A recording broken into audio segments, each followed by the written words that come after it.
থেকে। আরে শান্তা তুই, আরে প্রিয়া তুই তুই এখানে কি করতেছিস? শান্তা, কে উনি? চেনো নাকি তুমি? হ্যাঁ, ও আমার বান্ধবী, কলেজে একসাথেই পড়াশোনা করতাম আমরা। কেমন আছিস শান্তা? আমি তো ঠিক আছি। আচ্ছা তুই এটা বল, তুই এখানে কি করতেছিস? ও, আমি এখানে আমার স্বামীর জন্য অপেক্ষা করতেছি। কি বলতেছিস? তুই তোর হাজবেন্ডের জন্য এখানে দাঁড়িয়ে দাঁড়িয়ে অপেক্ষা করতেছিস? আচ্ছা প্রিয়া, তোর হাজবেন্ড কিসে আসতেছে, বাসে না অটোতে করে? না আসলে আরে প্রিয়া প্রিয়া থাম থাম, তুই শুধু শুধু এখন বলবি যে তোর হাজবেন্ডের কাছে গাড়ি আছে।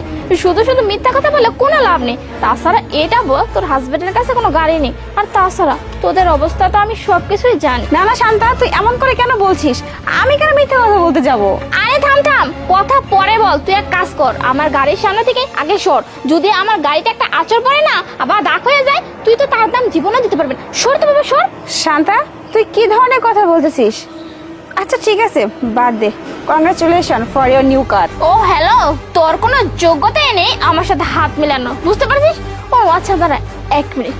এই যে আমার পাশে দেখতে পাচ্ছিস, এটা আমার বয়ফ্রেন্ড নয়ন। আর তোর পিছনে যে গাড়িটা দেখতে পাচ্ছিস, গাড়িটার দাম হচ্ছে 50 লাখ টাকা। ও আমাকে গিফট করেছে।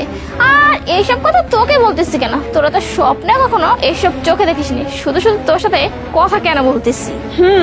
তুই না ঠিকই বলছিস। নয়ন, জানো কলেজে থাকতে ও কি করতো?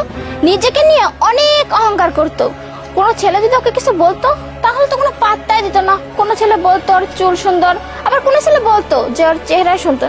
ও কোনো ছেলেকেই পাত্তা দিত না। আর দেখ প্রিয়া, তুই কলেজ লাইফে কত কিছু করছিস, আর আজকে আমাকে দেখ। আমি 50 লক্ষ টাকা দামের গাড়িতে চলাফেরা করি, আমার সাথে বয়ফ্রেন্ডও আছে। আর তুই কি দেখে করতেছিস? তোর হাজবেন্ডের জন্য এখানে দাঁড়িয়ে আছিস।